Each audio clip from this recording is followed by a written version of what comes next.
So, you want to be an artist.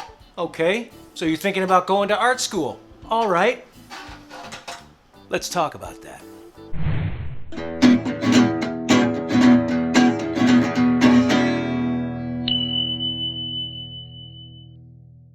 Okay, so this week I was tooling around on the internet and I came across an article that I want to share with you guys.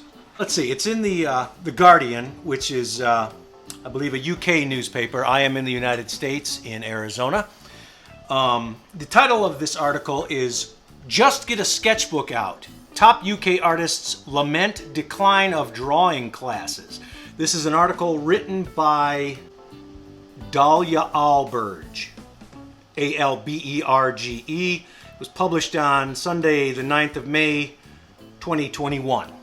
So let me dive right into this and then I'll share some thoughts on it with you.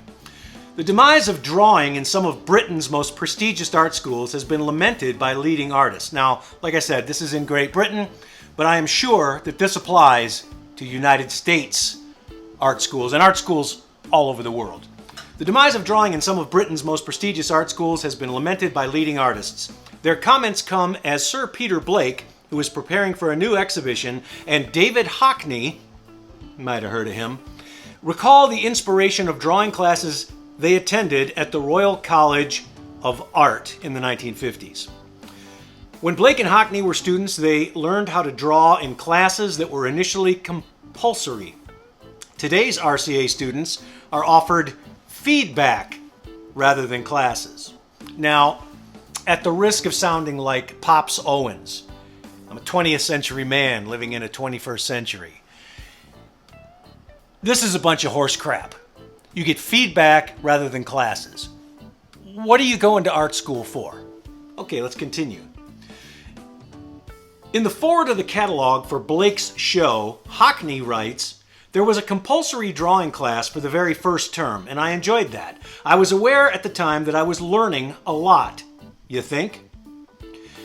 "I always liked the serious stuff, painting and drawing, and so did Peter. We both knew we were benefiting from a very good arts education, and we made the most of it." So, over the last few years, I've seen a lot of young people posting things online, drawing, graduating from art school, and I have been highly disappointed in the level of skill in their drawing. Now, of course, they're young. I don't expect them to draw like somebody in their 50s. But some of these people have no drawing skills to speak of. And the article is going to get into that a little bit more. But I find it very disappointing, and I want to talk more about this. Blake, now 88, told The Observer that he draws all the time. He was particularly disappointed that as professor of drawing at the Royal Academy Schools from 2002 to 2004, he struggled to instill that passion in his students. They don't draw, and I can't reignite an interest. Now, the whole reason for becoming an artist is to express yourself visually.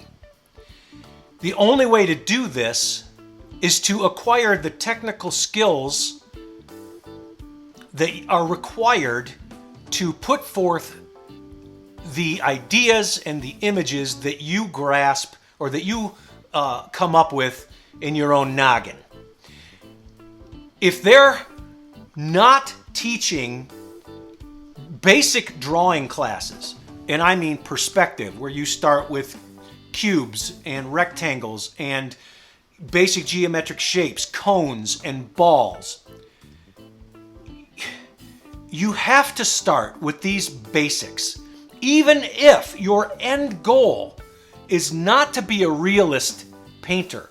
If you want to be an abstract painter, a collage artist, we're going to get into that a little bit more in this article. Let me read on.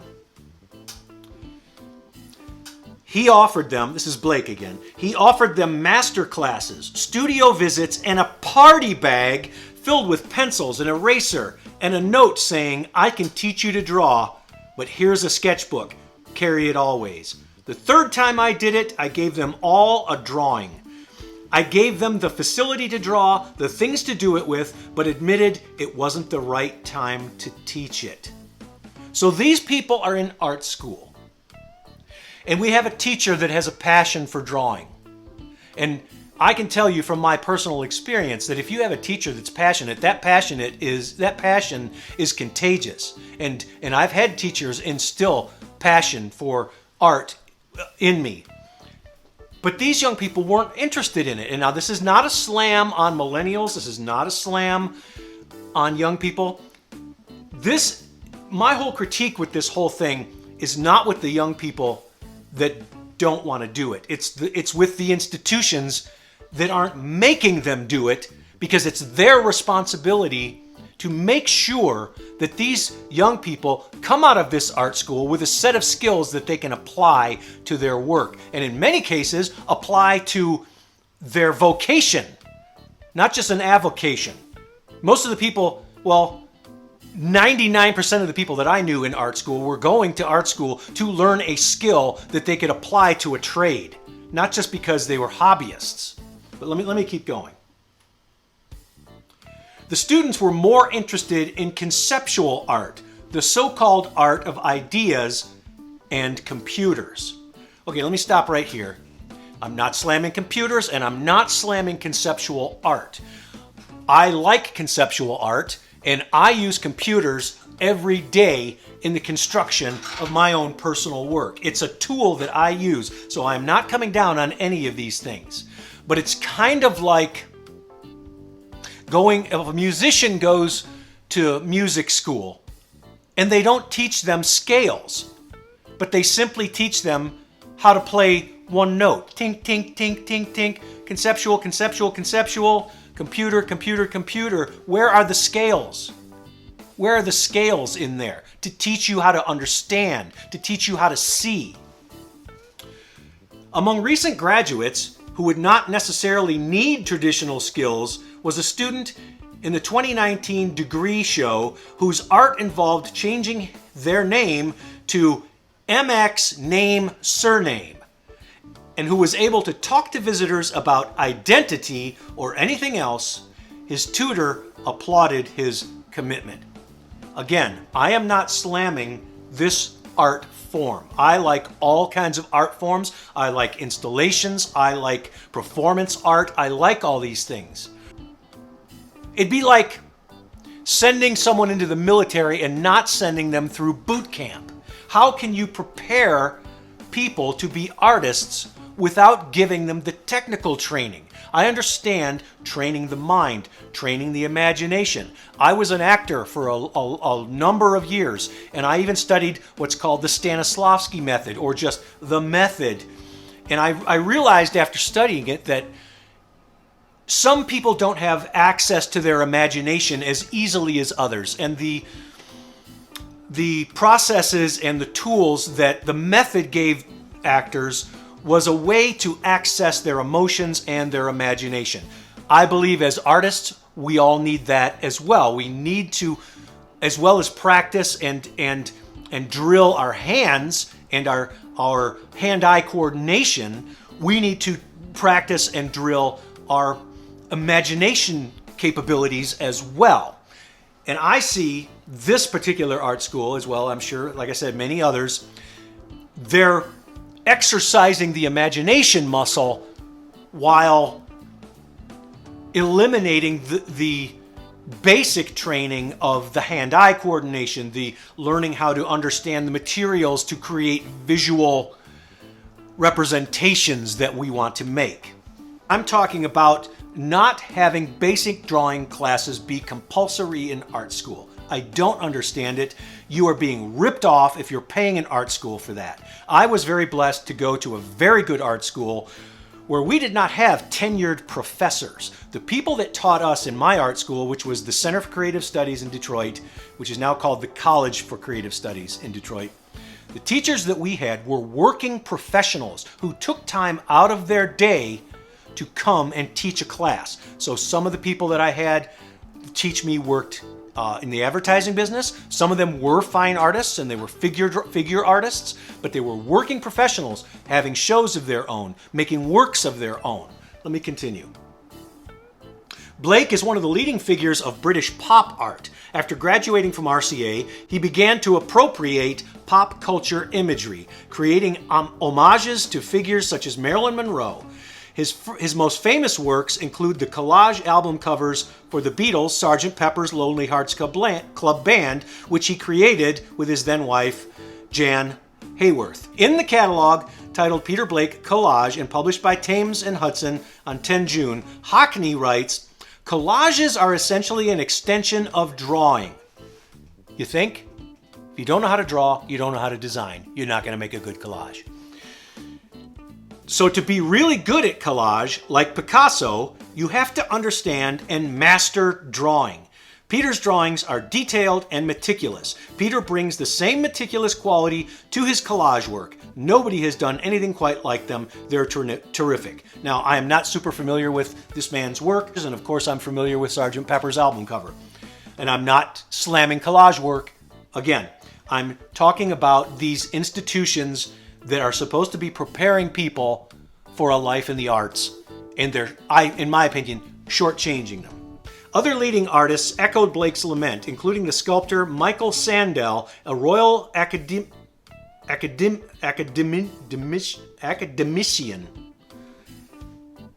I went to art school, not one of them fancy learning schools. Academician, who studied at the Slade School of Fine Art in the 1950s. He was appalled by the recent experience of a Slade student. They told her, "We're not interested in your drawings." We're not interested in your drawings in art school. Why are you going to art school? To learn how to be clever?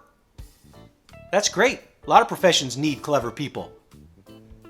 But aren't you going to art school to learn how to be clever and learn how to express yourself visually in 2D, 3D? Well, this guy's a sculptor, and he's saying drawing is important. Drawing is important to sculpting. Drawing is important to collage. Drawing is important to every visual art form. He recalled staging a Tate Modern Drawing Masterclass for postgraduate students some years ago, a lot of them from Slade. None of them knew how to draw because their teachers didn't know how to draw. That's the basis of it. You now have people who are more interested in conceptual art, which is actually what you do if you can't draw. I didn't say it. He said it. You now have people who are more interested in conceptual art, which is actually what you do if you can't draw. I don't go into open studios for young artists anymore because I lose the will to live. There's no passion and no originality. That's the key right there, folks. And I'm speaking from experience. I let my drawing skills get rusty over the years. I've said it before. I've been at this for 35 years. I started art school in 1982. Graduated high school in 82, started art school in the fall of 82. Pre-computer. And I learned how to draw.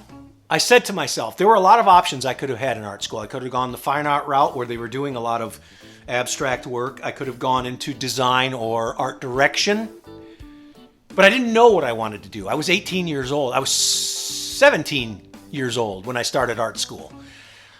And I didn't know what I wanted to do. So I said to myself, well, at least I'm going to go in the department where when I get out, I'll be able to draw and paint. And it ended up that stood me well because I've gone on to be not just an illustrator. I've been a designer. I've been an art director at entertainment companies in Hollywood. I've been a fine artist, which is what I do now. But it all started with my ability to draw. But like I said, through the years, it's not something that you learn once and it sticks with you. You have to stay with it. You've got to keep brushing up on it. You've got to keep learning. You've got to keep growing. So let me keep going. It bothers me that a lot of artists can't draw. There's an awful lot of snobbery. If you draw well, they say you're an illustrator because they can't draw themselves. Actually, a lot of illustrators are extraordinarily good. All right, let me say this right now. I have known a lot of artists in my 35 years as a professional. The best artists I've ever met either were or started as illustrators in industry. Maggie Hambling, who has worked in the British Museum, said, "People do whatever they want at art schools now. If you can draw the human figure, you can draw anything." How many times have I said that? I say that all the time. The hardest thing in the world to draw is the human figure, and the hardest of the hard is a pretty girl. There should be a life room in which people are encouraged to draw from the model. Why does anyone even have to say that? It's mind-boggling to me. This should be the basis. I have said it for years. The things that I was so disappointed at in my own art school were two things. I was required to do a lot of drawing, but I should have done more. And there wasn't a single business class. And 99% of the artists that I've known in my entire life will at some point in their lives be self-employed. But are we given business classes in art school? No, it's ridiculous to me. Let me keep going. Recalling his time studying at the Slade in the 1990s, Stuart Pearson Wright, who has paintings in the National Portrait Gallery, said they weren't really taught any drawing at all. I taught myself to draw. Okay, again, I'm mind blown that people are coming through art school and they're not even teaching them how to draw. And I've come to the conclusion that on your artistic journey, brother, you are on your own. So I'm here to tell you to make it a priority to teach yourself how to draw. Not just good enough to get by, but good enough to where your drawings are exquisite and you can sell just the drawings. You can sell your preliminary drawings for paintings. And there are ways to do that. And a couple of ways to do that I'm going to share with you right now. There are websites online that are absolutely free where you can go every single day and draw the human figure. Now, this is no substitute for drawing with a live model, but this is a great way to get you drawing every day. So here are 3 quick online resources that I want to point you to that I think are really going to help you. The first one I want to share is called sketchdaily.net. Now, this is a website, and the second one is called quickposes.com. So I'll put these links down below in the notes. But these are both websites that have been set up to have rotating photographs of figures that you can draw from, and you can set it up to draw nude poses or clothed poses or costumed poses, young, old, male, female. You can also set it up into class mode, so you can pick how long you want to draw. If you want to draw for a half hour or an hour. And you can tell it to be in class mode. So you'll start out with 30-second gesture drawings, move up to a minute, move up to 5 minutes, move up to a half-hour pose. The third resource that I want to share with you is a wonderful place. Now, those other two are free, but this one does cost a little money, but they have a lot of free videos online. You can scope it out. I did pay and went back to basics. It's called Force Drawing, and the website is called drawingforce.com. Drawing with Force Method by Mike Matisse. Now, I believe he was an animator at Disney, but his work has really beautiful flow and energy to his work. If you're drawing the human figure and it feels blocky and stiff, check out this Force Drawing. It's really terrific. But again, my point of this is you are on your own, apparently, when it comes to learning how to draw, unless you pick the right art school. I'm sure there are art schools out there still teaching the basic foundations. But let me finish this article real quick here. He applauds his studies at the Royal Drawing School, adding, it's for people who are passionate about drawing. All of us need to get passionate about drawing, no matter what our finished art form is. The RDS was established in 2000 by Catherine Goodman, its artistic director, and the Prince of Wales. Goodman said that art education changed in the early 1990s when the concept was becoming the dominant thing rather than the perceptual approach to making an image. So this woman started a whole nother art school just to teach people the basics, because the people in the big art schools were quite frankly being ripped off and shucked and jived and sold a load of goods. I started the drawing school because there was nowhere in London for serious young emerging artists to draw from life. That is a sad, sad commentary. Alexandria Smith, who heads the RCA's MA painting course, said, "There isn't a course structure in the traditional sense, unlike undergraduate institutions. Students do not attend classes, but receive feedback on a one-to-one group basis. The RCA confirmed there's no designated life drawing room." Okay, I see they have a modern approach to drawing, but they're still teaching drawing. They're still teaching the basics. But even if you find yourself in an art school that isn't stressing those things, and I know you're loaded with homework and stuff, but like the title of this article says, grab a sketchbook. Sketch whenever you can. Now, I'm guilty of not doing this. I am not a sketchbook keeper, but I have lots of loose leaf papers around here, loose leaf newsprint paper, and I draw on it all the time. The Slade said, "Drawing is a fundamental part of many artists' research." Really? Many artists? If you meet an artist that can't draw, do they deserve the title artist? Now, I realize I'm being controversial, but hey, I'm opening up a dialogue here. If you want to comment, write down below and we'll talk about it. All our students are expected to have an understanding of drawing before they arrive. Even in the pandemic, we continue to offer life drawing sessions online. Before they arrive in art school. Now, yes, any art school worth its salt, you're going to have to submit a portfolio. And so you will have to be basically familiar. But when you're 16 years old, that's what you are, basically familiar with drawing. You're going to art school for them to train you, for them to guide you down that path. I don't believe that art can be taught. That's a personal journey. What can be taught are the techniques of handling materials. They can help show you how to train your eye. They can lead you, but you have to walk down the path. So that's the end of the article. It's not a very well-written article. It doesn't flow very well. I have the feeling this might be a chopped-up version of a longer article. But I've been thinking about this article for 2 weeks now, and I can't get it off my mind, and I wanted to share this with you.